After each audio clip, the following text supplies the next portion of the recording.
men's by tomorrow so that I can go and leave and enjoy it rather than have one ear and eye on work. But yeah, good to have you with us. Good to see you as always. Good to see everyone, of course.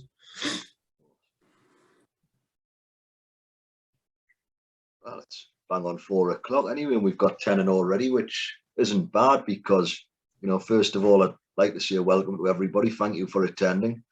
Unfortunately, Marie-Claire is unavailable this afternoon, so I've been trying to familiarise myself with matters relating to this subject, and it seems quite interesting what's been discovered so far. You know, there is a big difference with the amount of males who are caught up in the justice system as to that, you know, the amount of females who are in the system. But what we'll do to kick off, just run a poll at the start if everybody would like to cast their vote on this, please, and we'll see if there's much of a difference after our discussion.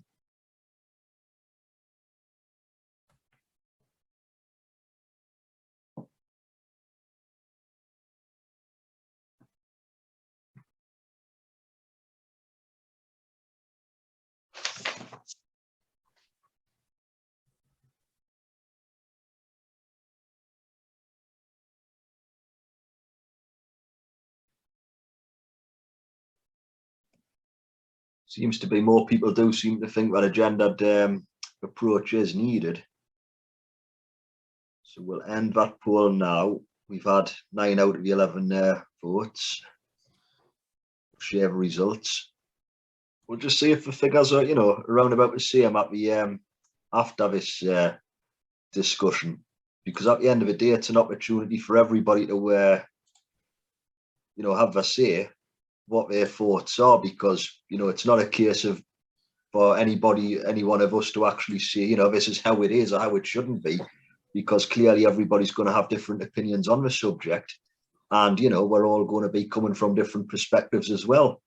And, you know, I don't know what it's like to engage with a female-only organisation, because I've never been one, you know, and that's and I suppose a lot of people will be in that position, but there will be people who've only engaged with female-only organisations who then won't know what it's like to, you know, engage with a different sort of service. So if we can I just ask something just to kind of start the discussions going? Yeah. Could we have a little discussion around what we actually mean by a divisive approach? What does that mean in reality? Does that mean women are treated differently? And if so, what is the differences? Does that mean women are treated harsher or lighter? What do people take from that? Let's open up to everyone, by the way, so more than happy to hear anyone's ideas.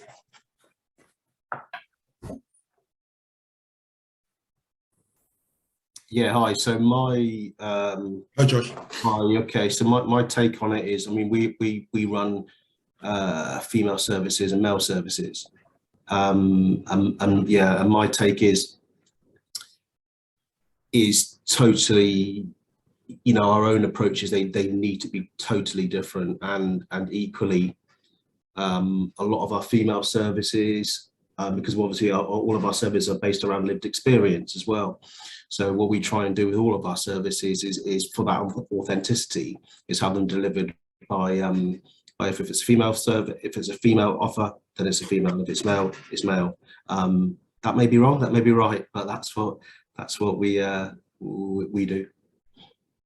And the differences of service need is so different, and a lot of that is due to the complexities of both categories. I mean, what's everyone else's thoughts? I actually tend to agree that if you're delivering, as you say, female-only services, that they should be delivered by females. I think there's a bit more empathy around that as well. Playing devil's advocate, one may say, well, why does it have to be delivered by females? Why shouldn't you have a men's point of view in that? Not having a go, Josh, trying to stimulate discussions here. Anybody else want to say anything, particularly the females? Let's hear from what they've got to say about it. Lisa, Hannah, Nicola, please. Hi. So Hello. Thanks. I work for an organisation called Women in Prison. Another one of my colleagues, Nicola's here as well. And so obviously we work as you would guess from that, with women in the criminal justice system. So obviously coming from the standpoint of an organisation that does specifically work with women, we obviously are of the belief that that's the best response to women in the criminal justice system. And for us, it very much echoes kind of what Josh was saying, really. It's certainly not about saying that men in the criminal justice system don't have needs, or that the criminal justice system is perfectly set up to respond to those needs. It's certainly not. But what our own practice experience, as well as what most of the research and evidence from the last few decades have shown us, is that the needs of men and women in the criminal justice system are very, very different. And because of that, a different response is needed for both. And I think that the key thing is remembering the difference between equality and equity. And quite often when you say that you only work with women, you have people immediately say to you, well, that's not fair. That's not equal treatment. That's not treating men and women equally. And I think it's just remembering that whether we're talking about gender, or disability, or sexuality, race, whatever we're talking about, actually, in order to achieve an equal outcome, in order to ensure equity long term, sometimes you need to do something different for different groups of people. And that's certainly what we see with men and women in the criminal justice system from our experience. Thank you, Nicola. That's quite really helpful.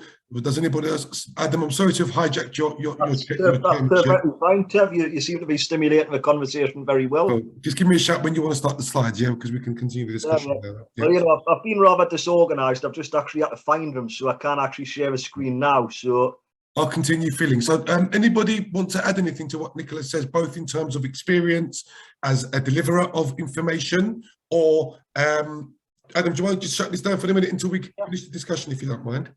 And, you know, what their thoughts on it, I mean, as service users and or organisations delivering it, what are people's observations on what we've just discussed?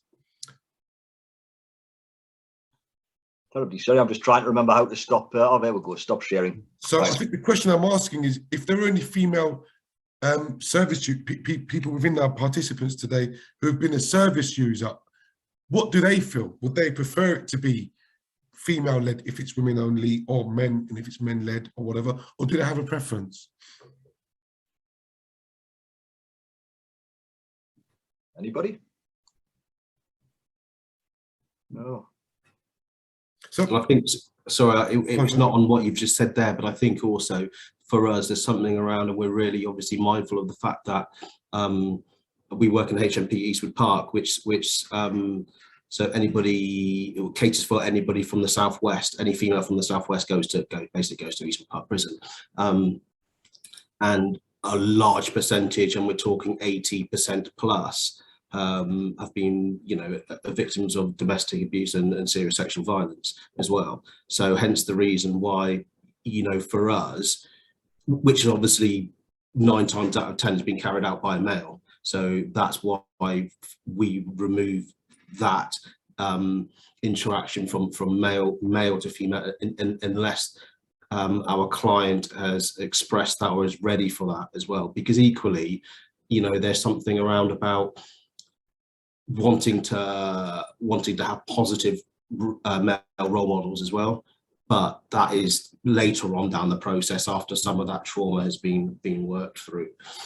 Can I ask anybody who may know, I don't know the answer to this, but anybody, do we have any participants who's actually been, I think I may know of a few, but I don't want to make those assumptions. Do we have any participants who've actually been in custody, female participants today?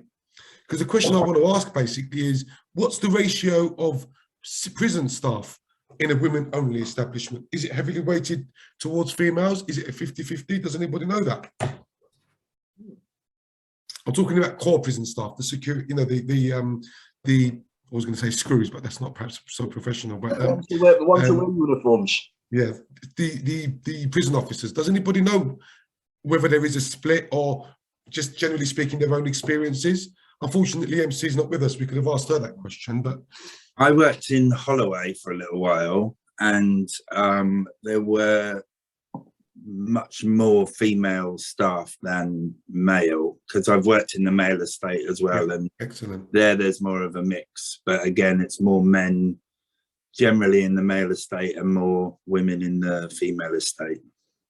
So, I mean, I suppose what that essentially tells us is that, I'm not saying the government always get it right, but females should be assisting, supporting, guiding females where appropriate, not all the time. And I suppose the same applies to men. I mean, does anyone else have any comments on that? I work for an organisation that delivers support now. I've also been in custody myself. I've never been part of any male-only projects or organisations. I'm just trying to think, how would I feel if I was supported by a female as opposed to a male? And to me, I don't think it would make a difference. What do you think? Anyone else? One of the primary reasons that for women in the criminal justice system, it's typically seen as better to have women supporting women is just the significant numbers of women in the criminal justice system that have experienced sexual and domestic abuse. The numbers are overwhelming, depending on what research you look to, they'll give you slightly different figures, but from Women in Prison's own service user caseloads and for our own research, it's anything up to sort of 80% plus of women in the criminal justice system. And obviously, if you've had those experiences of domestic and sexual abuse, the majority of which will have involved a male perpetrator, it stands to reason that women are likely to feel more comfortable being supported and opening up, especially about those experiences with other women, and feel safer within that women-only environment. There's also a huge link then between those experiences of sexual and domestic abuse and what actually leads women to be involved in the criminal justice system as well.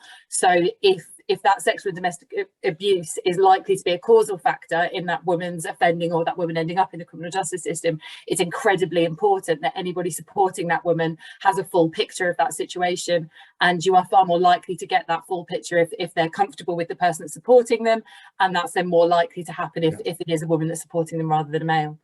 I mean, don't get me wrong, that all makes perfect sense to me. It's just, I'm trying to stimulate some discussion here.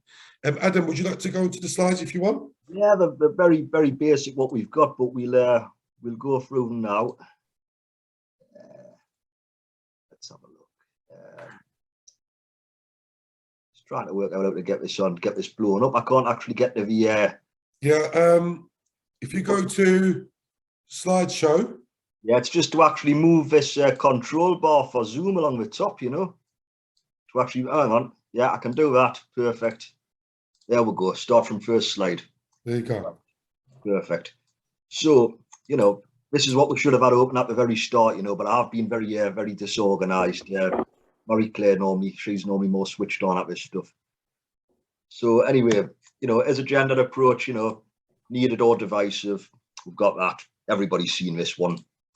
So see that, right? So, you know, at present, well, as of last Friday, in the male estate, 76,550 people. Female estate, 33,240. So, you know, a lot more men are in prison than women. That's clearly accepted. What shocks me there a little bit is the majority of probation officers appear to be female, though, for some reason. Now, the New Leaf Initiative CIC, people who've walked through the door in 2021 for support, was 291 male, 14 females, and one who prefers not to say. So those figures sort of really, you know, the balance, don't they, compared to how many people are in prison of either gender. So, you know, this is some words from Marie-Claire earlier on, you know, so many rehabilitative approaches for women include, you know, therapy, healing, trauma-informed approaches, and holistic support. Whereas for men, the rhetoric appears to be around, you know, find employment, get a job, provide, everything like that. And is that always the right answer? Should there be a sort of a more therapeutic and holistic approach for both genders all the time and actually get the root core of problems? Because from what it seems is a lot of men have had issues regarding trauma abuse, but are far more likely to, you know, less likely to report it. So, you know, do people think there should be a more holistic approach available for men, and should they actually, you know, take on board some of the model which is used to deliver services and interventions to females and actually roll that out towards men who are caught up in the system? Because it seems to be a good practice what works. Yeah, so from my perspective, you know, don't get me wrong, statutory provision for women isn't great anyway, you know, and it's not for men. But I think some of the good practices, particularly what I've seen for what's happening in some of the female estates, without a shadow of a doubt, could and should be replicated into some of the male estates, particularly around, like you said, around trauma, and equally the very fact that somebody has gone through the criminal justice system and ended up in prison is traumatizing. And I think that gets missed. So it's, you know, so by definition, the whole experience is traumatizing. So yeah, so a real focus needs to shift on that trauma side. Do we have any, again, I'll put the question out again, because I think the best people to kind of be able to comment on all of this, with the greatest of respect, are those, any females that we have who have been in custody and want to talk about what it was like for them. Does it actually stack up, that information on the slide about holistic approaches? Is that really what you experienced at all, anybody? Same goes out to men. Have you experienced that focus on just getting to work and providing? What are people's thoughts on that?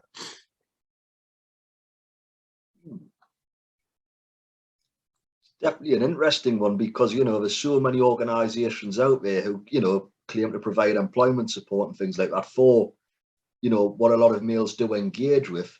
And again, of course, there's going to be organisations geared up supporting women who do help people into employment, because at the end of the day, everybody needs a wage coming in to enhance their life. You know, everybody could survive on what the government could give them, but they could survive. But to live, you know, people do need an income stream. So realistically, is there a lack of employment support for females and more of an employment support for males, or, you know? Well, let me ask you this question, Adam. You and I have both been in custody at some stage in our lives. What was your experience? Does it ring true with the slide? Did you ever receive any holistic service or support? Can't or remember. was it just literally all down the funnel? Nothing holistic at all, to be honest. You know, a lot of things were all about employment support and things like that. I do actually remember though being in an approved premises, and I've actually got a picture of me somewhere wearing a face mask and sitting with my feet in a foot spa. A few of the staff who said, "Oh, well, let's have a well-being night." And to be honest, it was actually quite relaxing, you know. And then I undid all the good work and got a doner kebab delivered that night, you know. But it was actually a sort of a therapeutic task, if you know what I mean. Whereas from what I've heard of a fair few females who've been through the journey, is, you know, there's a lot of things about, you know, oh, you know, let's paint each other's nails, let's do this, or there's a sort of beauty training course and offer, you know, a lot of things which you could say could be more holistic. But in a male environment, it's all about, right, this is what you need to do for housing, this is what you need to do for employment, this is what you need to do, you know, these courses are available. All very, very proactive stuff. But if somebody hasn't actually provided for themselves the right amount of self-care in the first instance, how are they ever going to be ready, you know? So, I mean, I don't know if we have got any have we got any females on here who've been through that journey,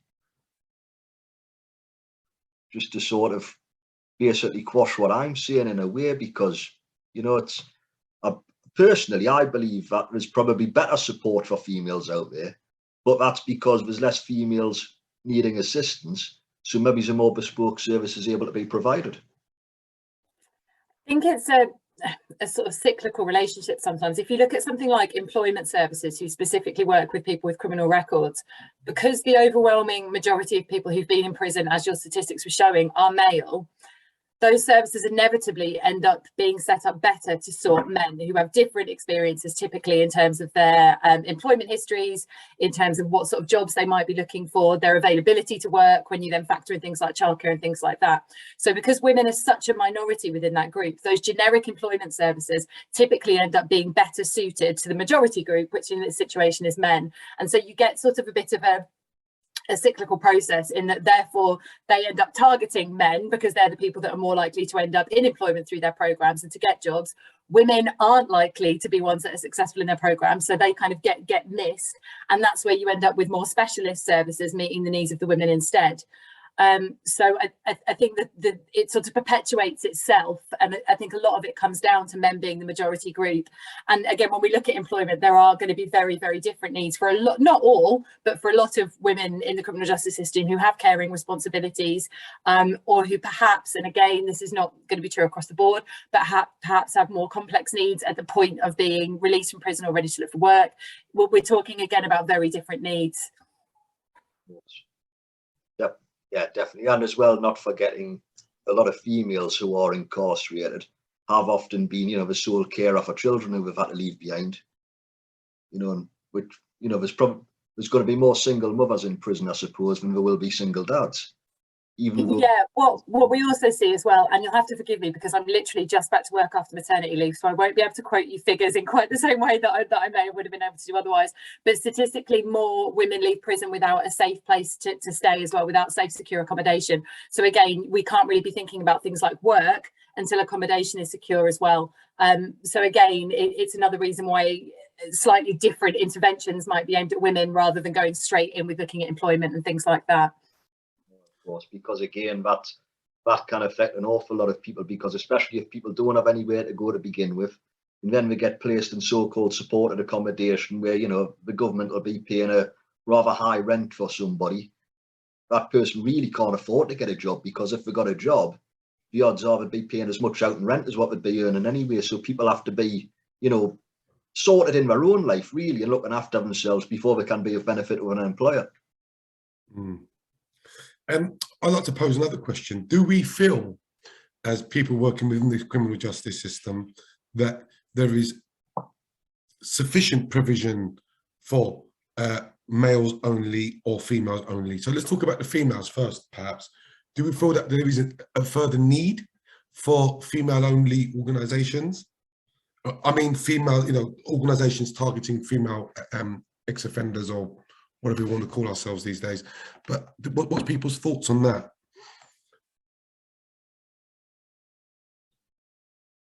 Who have we got? I think Josh maybe and Nicola maybe the best people to kind of reply to that. Yeah, so I think I've noticed over the last 18 months particularly that the provision for females has improved significantly, and there's some fantastic organisations out there delivering the work. I think where the gap potentially is so not necessarily through custody, in custody. It's almost like maybe 6-7 months down the line where that individual is maybe settled, but then wants to do more, wants to look at employment, and that's where the gap is. It's that kind of revisiting that individual at a later date and trying to support them and being a bit more ambitious and trying to support them into employment or whatever else, you know, back into education, whatever it might be. I feel in our area, that's where the gap is. So just to clarify, you're saying you think that there may be sufficient through the gate support? Yeah, absolutely. particularly in the southwest. Yeah. Anybody have any comments on that? I've got a question for Josh there about that. Just so, would you say that in terms of where females are concerned, there's a lot more patience surrounding, you know, giving people a little bit more time and not trying to rush people to do things? Yeah, the need is so different. I mean, so, you know, of the thousands of male and females that we've supported, I can't, you know, on the system, it's never flagged that a female has prioritized wanting a job, because there's so much more going on for them. Whereas males, it's one of the first things they say: what can I help you? They want a job. I need a job. But I think as a society, I think we're a little bit more a little bit more patient, a little bit more caring towards the females in the criminal justice system. Yes, that's which I don't necessarily disagree with. No, it's actually a good thing, really, because I know in the male estate there is so much focus upon employment, and I actually think a lot of people in prison sort of make a big song and dances saying how they want to get a job, and you know, they'll tell the so-called key worker, probation officer, and everything like that they can't wait to go to work. because that often ticks the right boxes. And I remember somebody saying something to me, and I said, you know what? I says, a job, go to work.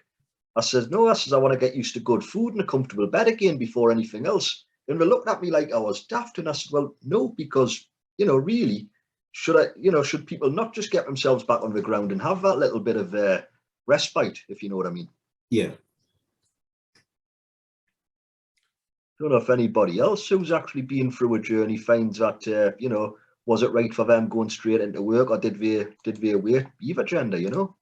I mean, we had this topic was the discussion at last month's event, and I think the conclusion that we'd all come to was that we didn't make the divide between women and men, but we all came to the conclusion that you know, employment, whilst it is a priority, doesn't always, it's not always a priority for everyone, because people are, you know, just talking about people in general, not making that distinction, but people are released from prison with different priorities. And, you know, we said that some people with addictions and homelessness issues need to address those first before they think about employment and whatnot. But the feeling I'm getting here is that the focus on employment is much more prevalent for males leaving prison than it is for females. And I think that is the right approach. I think it has to be done on a case-by-case basis. And I started working whilst in prison and continued my employment, you know, upon release. That worked for me because I never had any of the underlying issues that most other prisoners have. For example, as I said, family support and home and housing and whatnot. So for me, it was what I was wanted, and it kind of worked. So, and it's interesting to hear that with you, Adam, you spent a bit of time behind the door. Obviously, that wasn't enough respite for you. You wanted a bit more time in the community with rest. That's said a bit sarcastically as well, of course. But I think it's just, it's a case-by-case basis, and there has to be a case that women's priorities, women leaving prisons priorities are slightly different to those of men, and a different approach has to be taken. Would everyone agree, or would anyone say, no, well, sorry, we should all be treated equally? Because there are, I mean, as you said, how many, I don't know of any men-only organisations. I've never come across any, to be honest with you, in this industry that are just focusing on men. And does anybody know of any? You know what it is? I was trying to think about that as well, and I couldn't actually think of any in this sector. You know, where mental health and things like that's concerned, I think there is sort of men-only projects and things. But in this sector, there isn't. However, I was expecting this meeting to get very, very confrontational tonight, because I thought there's going to be a lot of people with opposing views, because a lot of the time you see people posting things on social media and you'll always get people saying, oh, why isn't there a men-only organisation? Why are you women-only and things? Yet the people who post those things aren't here for some reason. And so is there a case then that there should be more male-only support organisations? I think we all agree that some males have other priorities and other issues, trauma, etc., and they could benefit from a more holistic approach, or the model that is delivered to females only. I've never come, when I first started my role, part of it was to kind of create partnerships with organisations that work within the criminal justice system. And whilst I came across a fair few that were women only, I don't recall having come across any that were men only. Do we feel as that there is a need for that? In my view, there is a gap, but what do people think? Josh, sorry, Nicola, go on, over to you.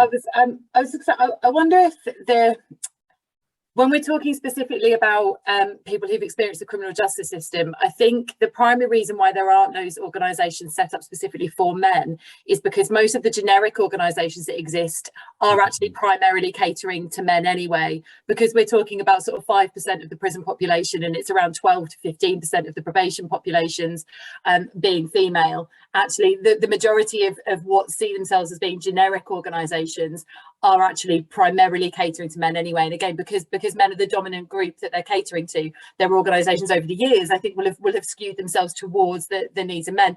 And I think that's probably why, from a funding perspective, for example, there aren't specific male organisations. So my personal view, and this is obviously coming from somebody who works from a women-only service, would therefore be that maybe thing that's needed is, rather than looking at specific male-only organisations, I'm sure there will be a need for that within some areas, but rather than looking at that, it's more about looking at all organisations potentially taking a more trauma-informed, holistic approach, rather than looking at maybe setting up new men-only organisations, just making sure that those generic organisations that exist are still taking that trauma-informed, holistic approach, so that man or woman, whatever service you're accessing, you're still getting the benefits of an approach like that.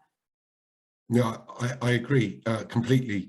However, let me just try and formulate what I was thinking here. It's Adam made the point that in this arena, you know, the support arena for ex-offenders, it is, from my experience for working for my own organisations and previous organisations, it is quite a female heavy in terms of the staff delivering the support. It is quite female heavy though. Would everyone agree? So how do we feel as men being supported by females who may not completely understand our experience and our traumas? It's difficult for me to make the comments because I've never had those experiences. I mean, for me, it's neither here nor there. I treat everyone as individual, and if it's a woman that supports me, that's absolutely fine. But then again, I've not gone through the trauma that some men may have gone through. So we're making a case and saying there's definitely a need for female-only services, and we all understand that. I don't think anybody disagrees with that. But do we have any males in this meeting who have gone through the system and who've been supported by predominantly females who were unhappy or would like to have seen more males in this arena? Personally, you know, I went through a handful of probation officers. I had one lady who was absolutely brilliant, spot on, you know, really switched on, excellent. I had another one who wasn't so. I had a bloke for a while and he was, you know, he was spot on. But in all honesty, the lady who was called Hannah, absolutely brilliant, couldn't fault her, and I wished I could have just kept a hold of her for the whole journey, you know. And I think a lot of the time, I don't know if many other men will actually, you know, agree with what I'm saying, but sometimes a man actually finds it easier talking and opening up to a woman than they do another bloke, because, you know, it's that sort of you just think another bloke's going to just say, oh, pull yourself together and get sorted out, whereas, you know, please don't think I'm being sexist or anything here. A lady's less likely to do that and actually, you know, have a bit more compassion and empathy. And, you know, personally, I actually get more sense out of talking to females, actually more logical sometimes, if you know what I mean, and, you know, when there's less bravado involved. I'd like to add to that. I mean, I'm still on licence, have been for 4.5 years now, nearly finishing it off now in the last straight. But I've had about 6 probation officers during that time. Only one has been male, the rest have been female. In my own experience, the male was horrendous. I only had him for a short period. He was absolutely horrendous for a variety of reasons. And I think I agree with you. Women are less likely to judge you. I feel that anyway. I feel that women are less likely to judge me. They're more compassionate, as you say. But the bottom line is, for me, I'm not making that distinction between a male or a female. A support worker or probation officer is what they are. And it makes little difference to me personally. But again, I never have had those issues that we've been discussing. Justin, you've undertaken quite a bit of research recently. So to kind of pin this on you, have you got any comments? Have you had any interactions with female ex-offenders and who have kind of divulged any information that we're not picking up here? Perhaps you'd like to give us an overview of what you've been doing as well. That'd be quite nice. Yeah, so I'm doing a PhD looking at what employers can do to promote and support resilience in people with lived experience of the criminal justice system at work. I've interviewed 22 employers. 7 of them were themselves people with lived experience, and some of those were women. And some of the other organizations that I've interviewed are organizations that deal just with women coming out of prison. And I do keep hearing the same things that have been said here today, that obviously women's needs are very, very different. I've worked in several women's prisons, including Send, and they are totally, totally different to men's prisons. The atmosphere, what's on offer, work-wise, everything. But I do keep hearing this story that when women come out of prison, there's a lot of provision for housing that puts them into a place that it's very difficult financially for them to get work, because they would have to then pay the housing that they're getting the payments for, which, you know, the cost of it is, this is not something that seems to be happening with men coming out of prison. So it's, you know, I understand that there are different needs, and, you know, if housing is your first need, then, but there doesn't seem to be that transitional period. And as Josh was saying earlier, that situation then should be revisited when somebody's life is less chaotic and more stable than if they're ready for work. But yes, men don't get that as much. It's not a case of, are you ready for work? And like you said, even in jest to Adam, you know, if a man is coming out of prison not ready to work, it is that kind of attitude of, well, you haven't worked for the entire time you've been in prison, you know, what do you want to have a rest for?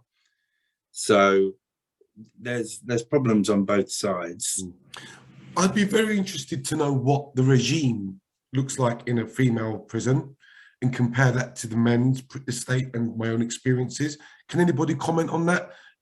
Obviously, there's not going to be any men here that have been in, that have served custody in a female establishment, but are there any males or anybody here who can make a comment on what a typical regime in a female prison looks like? And perhaps we can draw some comparisons, because what I'm really interested in to look at is, my gut tells me that it's a lot more relaxed in female establishments than it is for men. And if that is the case, is that fair? I don't think it's fair. I accept that people have different needs, but at the end of the day, we've all committed an offence and we're all going to prison for punishment. That's what it's all about. And why should, if it is the case, why should women have an easier ride than men? I don't think they have an easier ride. I don't know. I mean, I'm putting it out there. I have heard snippets from various people that the regimes are very different and a lot more, I'll use the word easy, but, you know, a lot more relaxed, shall we say, for women than it is for men. Josh, can you maybe give us an insight as to what the regime looks like in the prisons that you've worked in? It's softer. It is softer. It is softer, not softer in terms of softer treatment, whatever it might be. It's just a softer environment. That's one of the big things. So our Sarah, our prison transition coordinator up at Eastwood Park, she's every now and again accompanies me to HMP Exeter. Can I ask, Eastwood Park, what category is that? Because obviously regimes depend on, you know, various. Yeah, B. A B cat, right? So that's high security. Yeah. Wow. And she often comments on the regimes being, you know, obviously, but then Exeter's a resettlement prison as well, so it's very chaotic. But yeah, it is, and from the times I've been up into the female prison, my initial thoughts are it's a more inviting, softer environment. Things are working for a start. The app systems are working, and the telephones aren't all smashed up. And it's you know, that might not just be Eastwood Park. That might be other. I don't know, but it feels like it's, if you know, it feels like if you were going to do a sentence, you'd want to do it, you know, at Eastwood Park Prison, opposed to some of the other Southwest prisons. Yeah. Thank you, Josh. Does anybody else have any experience of the regimes and conditions in a female prison that they'd like to share, and then we can then compare it with what we know it to be, or what I knew it to be for me for 5 years up until 2018? I mean, I've been in like a few women's prisons, and like Josh said, that the atmosphere is different. The way the staff speak to the prisoners is different. It is a softer approach all around. It's not to say there's any lack of discipline. The courses and therapies on offer are, you know, there's much more well-being activities that I think I just don't know how some of those things would work in a men's prison anyway. I get the fact that there's targeted delivery going on according to the audience. That makes complete sense. For example, you don't want to do a mothering course for males. It doesn't quite make, you know, it doesn't have this, it doesn't work. But I am a little bit concerned that I'm going to make you know, quite an outspoken comment here. But I feel, from what I know, and I'm not completely, you know, I'm not an authority on this, but I think women have got a little bit of an easier ride in jail than men do. And that could be because, as you said, women may not be going around smashing, you know, getting pool balls and putting them in socks and hitting people and queues and telephones and all that. But so what are the reasons why it's softer is the question I've really got. Is it because of the estate, you know, the residents there, they're a lot more relaxed? Why do the app system work in a female prison and not in a men's prison, for example? That's what I'm really trying to get to the bottom of, because with the greatest of respect, we're going on about equality and everything else, and that's absolutely fine, but it has to apply across the board. And if a woman was convicted of a similar offence to what I was and got a similar, I'm not saying the sentencing is different, not at all, I don't know, but your time inside should be the time inside, and it should be equal. It's all well and good saying, yeah, we want equal rights, but it's got to be equal. I don't know if it is or not. I suspect, and from what I've heard, I think Marie Claire may have mentioned it to me in the past. I do distinctly remember that I was told that there may have not even been any bang up in one or two female establishments where bang up should exist, not in a DCAT, obviously. But I don't know. I think it's got to be equal. We've all got to be treated equally. That's what we've been going on about for years and years. This is what I imagine everybody in this call feels. So why are they softer is the question. I mean, I'm not having a go, I'm just asking the question.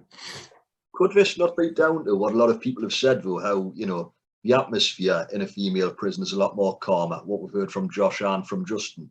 Now, maybe the circumstances which actually lead up to people's incarceration is in a lot of cases different for females.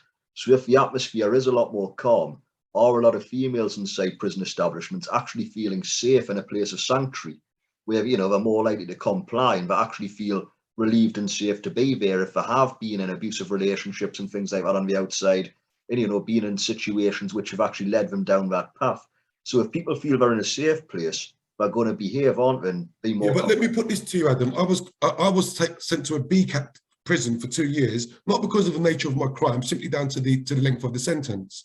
So I didn't commit a violent crime. I was sent to Swaleside, where it was inundated with male lifers convicted of murder and very, very serious violent offences, right? So I got put into an establishment which really wasn't commensurate to my crime, as far as I'm concerned, right? So why should it be different for females? If, you know, your crime is your crime, I'm afraid to say.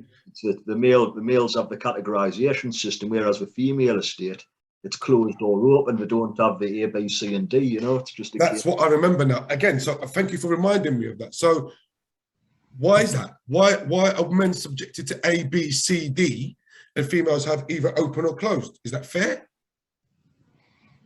Yeah. I don't know. I don't think it is. I'd love to hear people's opinions. I'm trying to create discussion and stimulate discussion. That's definitely a fair thing, but at the end of the day, I don't think many people want to see more prisons built. Now, because there's more men to house, there's more people to initially categorise, isn't it? And, you know, progress through the system. Whereas where females are concerned, you've got a lot less female-only prisons because there are a lot less female prisoners. But again, is there not a different prisons minister for males and females? So then what are you saying? Are you saying then that I'm not advocating more prisons? Of course I'm not. But are you then saying is that because there's a less demand, there isn't the provision in the female estate to have this categorisation system? Is that fair? Why I'm struggling is, why is it only open or closed? Why women also commit very serious violent offences? I accept it's all in proportion and in percentage, but do you know what I'm saying to you? Why isn't there an A, B, C, D like there is in the male establishment? I think you've answered your own question there, because obviously the capacity, and where you've got, you know, women who have committed serious violent crimes, obviously that can be it's easier managed within that facility. As in, not normal, within prisons in general, you've got your wings, your A, B, C, Ds and all that. So for example, I'm just thinking about Eastwood Park, obviously, it's easier within those regimes to manage and segregate individual categories, if that makes sense. Okay, I understand. Yeah. Within its own establishment.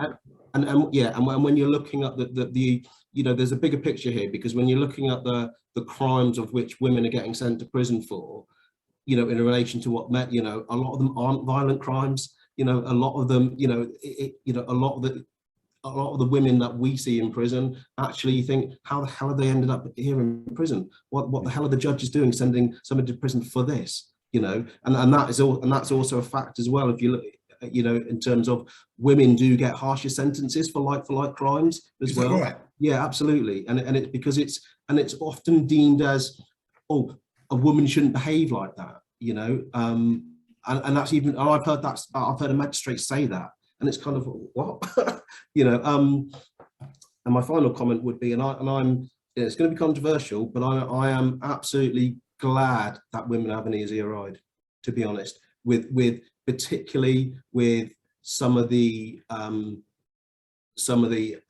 let's say enhanced trauma, what they're going in there with in the first place.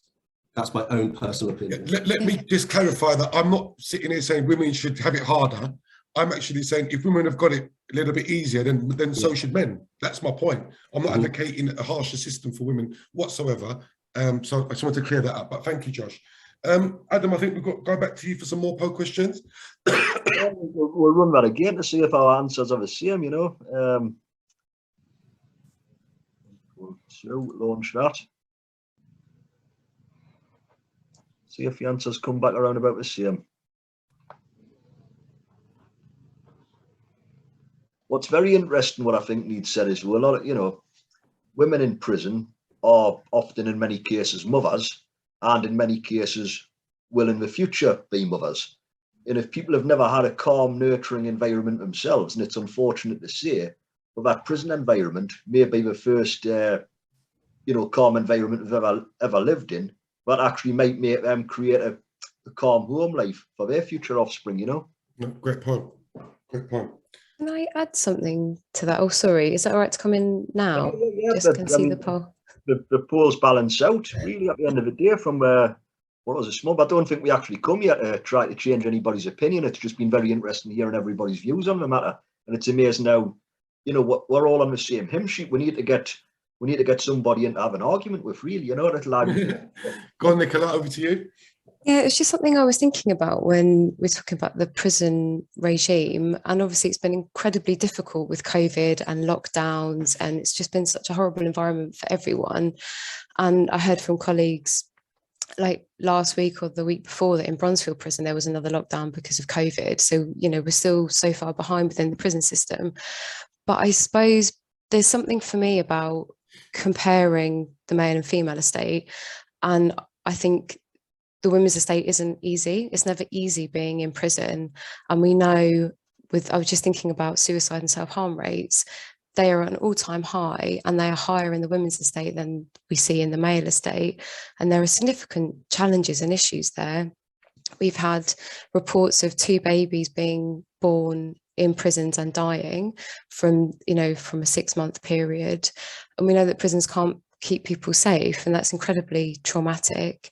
So I think there are challenges with comparing the female and male estate, and even if a female estate, it might feel different, actually there is incredible amounts of trauma and challenges that women are experiencing, and it doesn't mean that they're having an easier ride.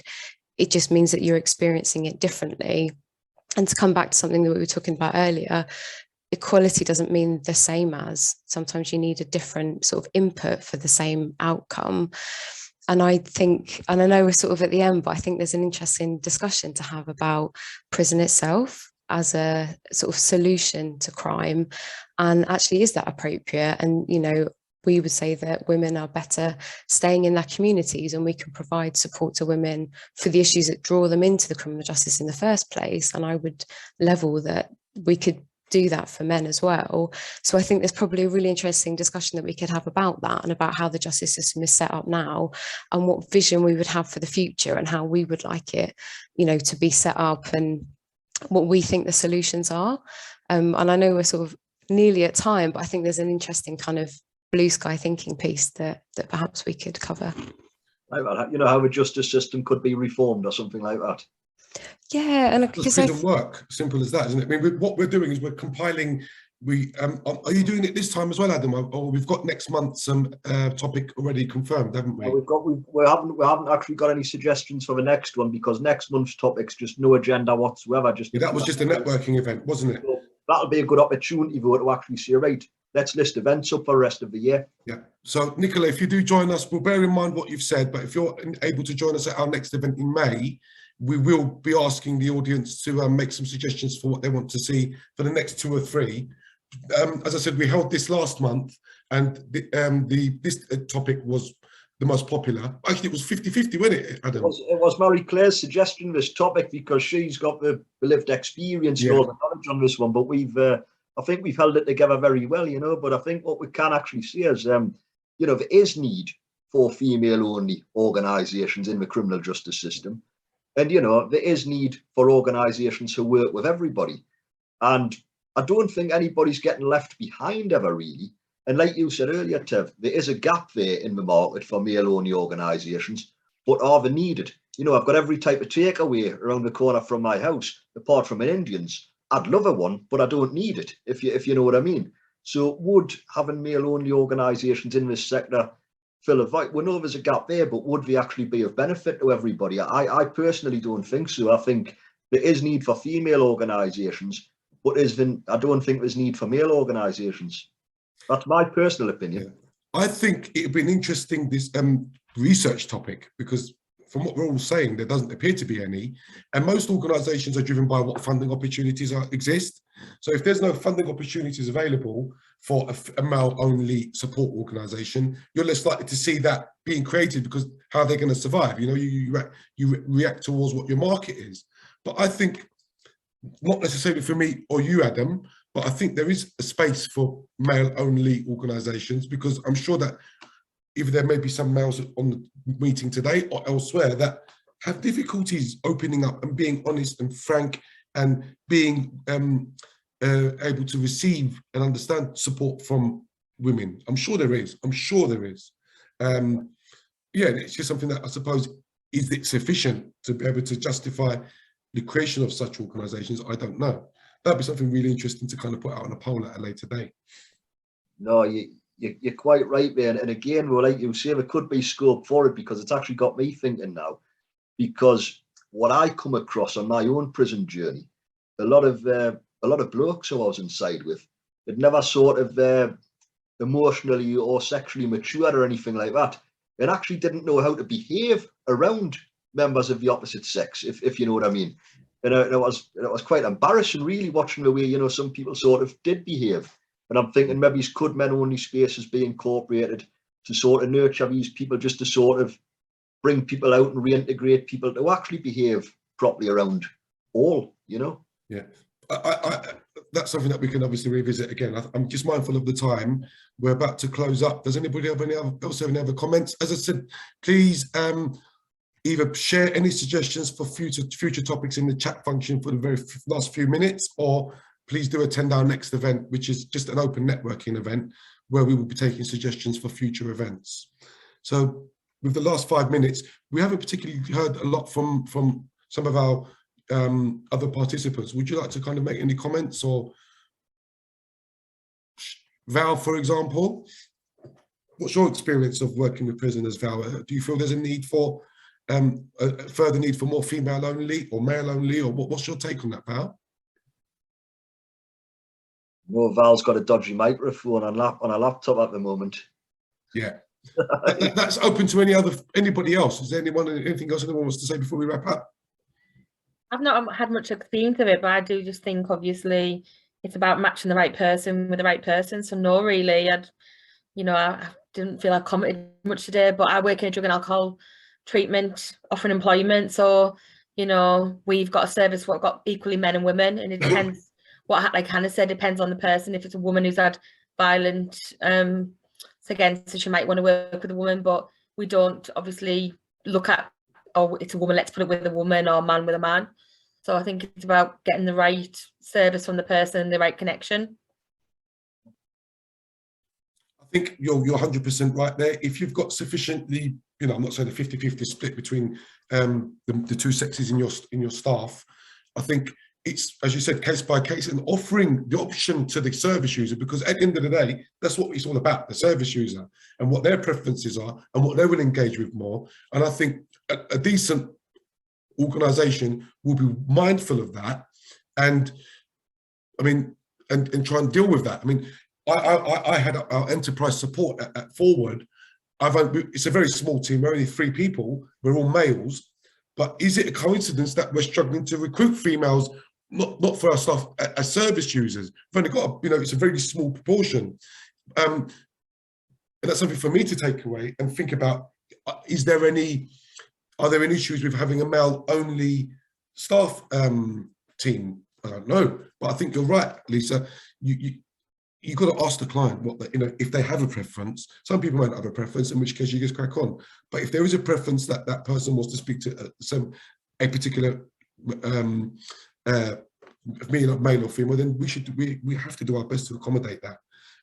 But I also agree that there is a space and certainly a need for female-only organisations, 100%.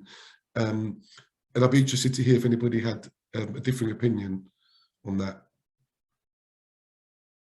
Right, over to you to close up, Mr. Cornfoot. Absolute rubbish when we're all in agreement on things, isn't it? Yeah, it's a bit of a flat one. I was trying to make some controversial points, but it seems that we're all singing off the same hymn sheet, which is great because that's what we really want to see. Let's not, you know, let's not treat that as a criticism. It's great that everybody seems to be in harmony and all thinking the same thing. So that's a positive to come out of there. But apart from that, thank you everybody for coming, and I hope to see people at our future events. And I'd just like to plug next month's event. Have we got a date for that confirmed, Adam? yeah, mate, it's the 5th of May, so first Thursday of the month we're back now, 4 o'clock, and that's just purely networking. Yeah, so for those of us who are working for support organisations, please do join, because it's an opportunity for you to tell us all about what you do and to hear about all of the stuff that we do, in the hope that we can create some partnership working opportunities, not only to benefit our own projects, but also to benefit the service users who we support. So please, I'm really looking forward to that one, to hear about all the great stuff that's going on. And I'd love to hear more about what Justin is doing, what Billy is doing, what Val is doing. So that'll be an excellent opportunity to share the work that you're doing and hopefully create some worthwhile partnerships moving forward. So thank you everyone for attending. Thank you, Adam, for chairing. From the top. Cheers, Tev, for helping out. So thank you everybody. Speak soon, mate. Take care. Hi, See ya. everyone.